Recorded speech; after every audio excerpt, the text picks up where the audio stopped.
Queridos amigos, sejam bem-vindos ao canal Videira Espírita. Meu nome é Cristina Brito e este é o programa Projeto 15 Minutos, o Céu e o Inferno. Aqui, diariamente, nós estudamos por mais ou menos 15 minutos o quarto livro da Codificação Espírita, realizada por Allan Kardec, O Céu e o Inferno. Estamos na primeira parte deste livro, que trata da doutrina, no capítulo 9, cujo título é Os Demônios, e vamos hoje para o item 17. Estamos falando, não é, dos anjos caídos, que na doutrina da igreja existem, anjos que caem, anjos que foram criados perfeitos e se perdem e caem, e aí vão para o inferno, e são os demônios. Bem, no item 17, Kardec continua expondo aqui,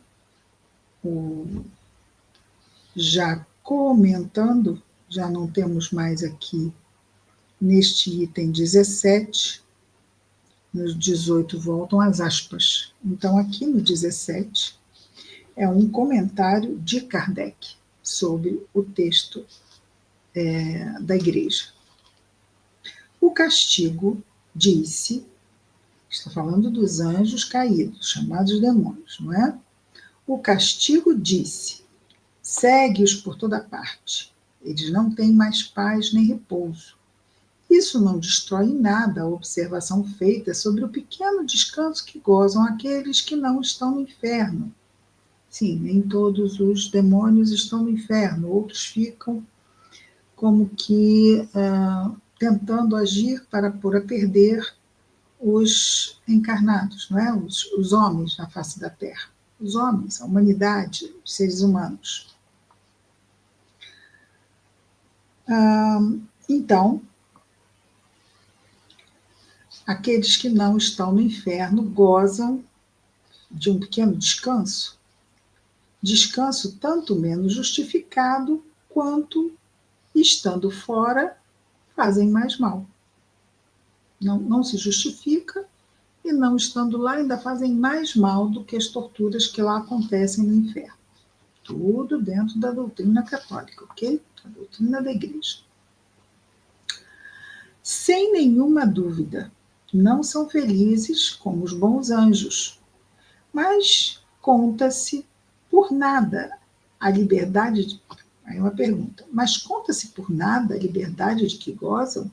Se eles não têm a felicidade moral que a virtude proporciona, incontestavelmente são menos infelizes que seus cúmplices, que estão sempre nas chamas. Então, esses que não estão no inferno, esses que ficam na crosta da terra, tentando botar os homens a perder, os encarnados a perder, estes seriam menos infelizes do que aqueles que ficaram no inferno com aquele fogo todo.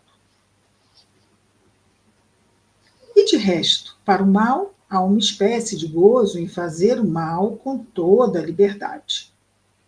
Sim, o mal se sente muito bem em poder fazer o mal sem limites. Perguntai a um criminoso se lhe é igual estar na prisão ou correr pelos campos e cometer seus delitos à vontade. A posição é exatamente a mesma. Aquele que não quer fazer o bem, é claro que não quer ser coibido, limitado em fazer o mal que deseja fazer, não é? E continua Kardec, o remorso disse, persegue-os sem trégua e sem misericórdia, mas esquece-se que o remorso é o precursor imediato do arrependimento, se já não é o próprio arrependimento. Ora, disse, aspas, tornados perversos, não querem cessar de sê-lo e o são para sempre. Fecha aspas. Desde que não querem cessar de ser perversos é porque não têm remorsos. Não têm remorsos.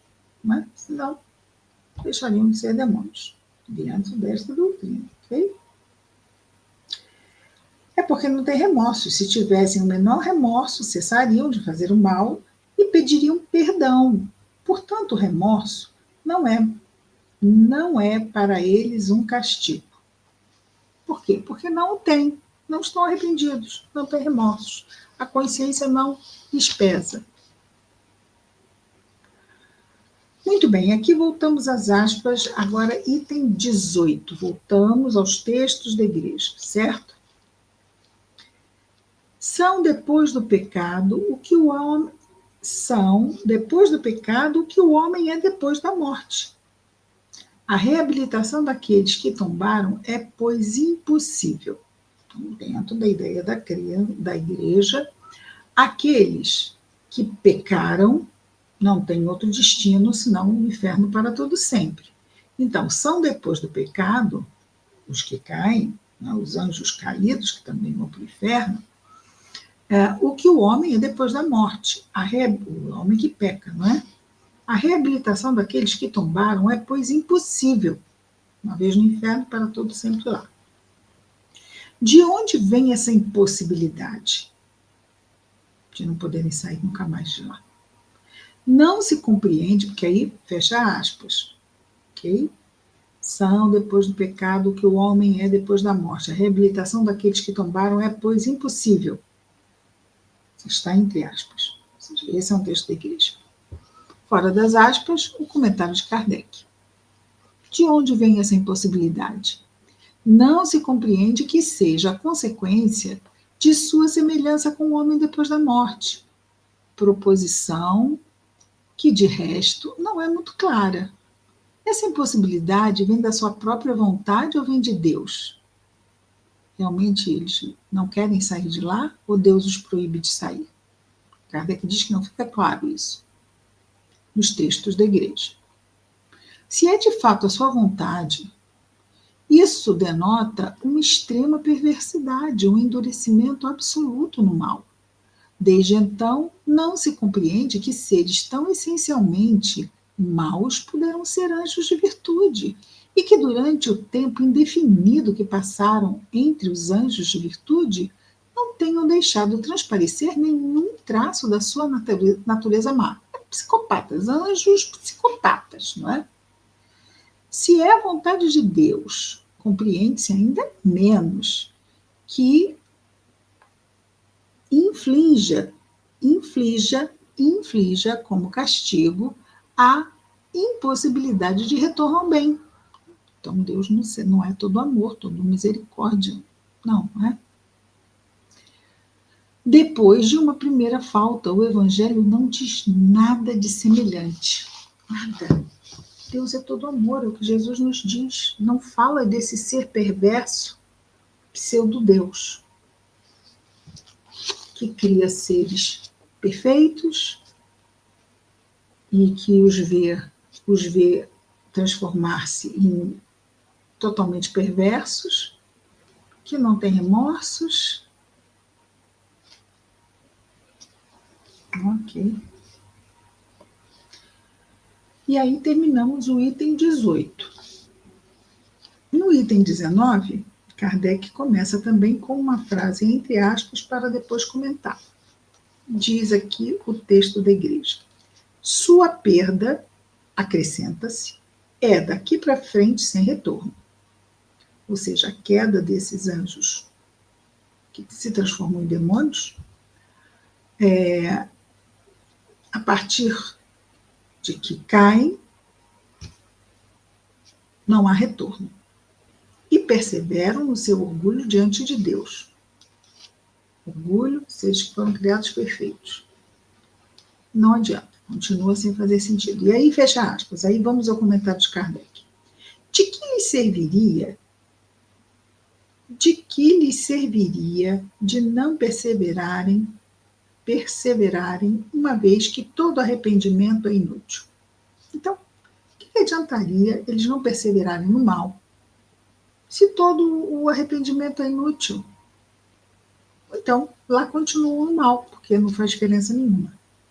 O que Kardec quer dizer. Se tivessem a esperança de uma reabilitação, por qualquer preço que fosse, o bem teria uma finalidade para eles, ao passo que não a tem essa possibilidade. Se perseveram no mal, é, pois, porque a porta da esperança lhes está fechada. Porque Deus lhes fecha a porta da esperança, para se vingar da ofensa que recebeu com sua falta de submissão.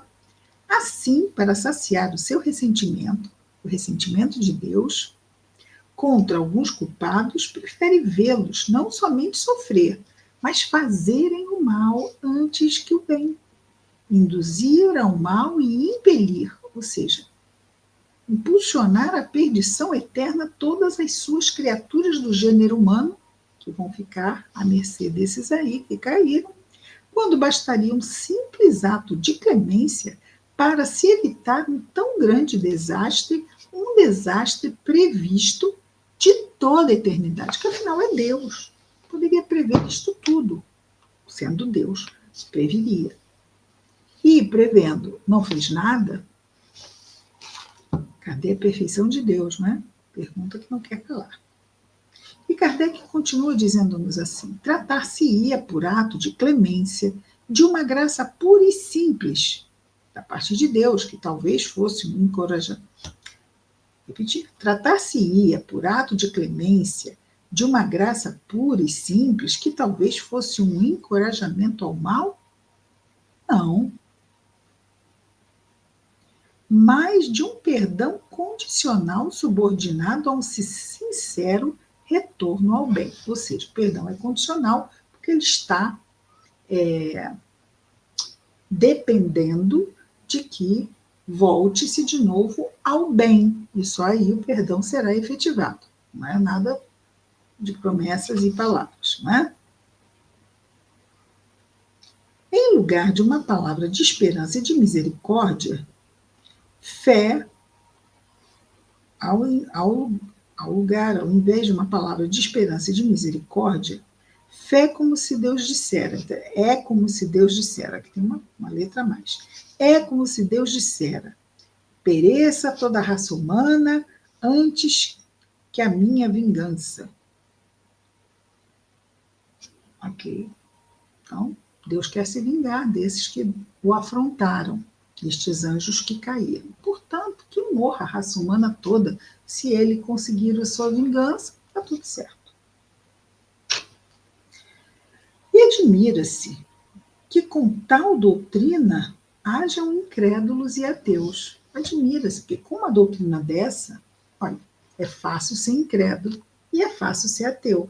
Quem que vai se sujeitar ou se subordinar a um Deus como esse? Cruz, credo, não é?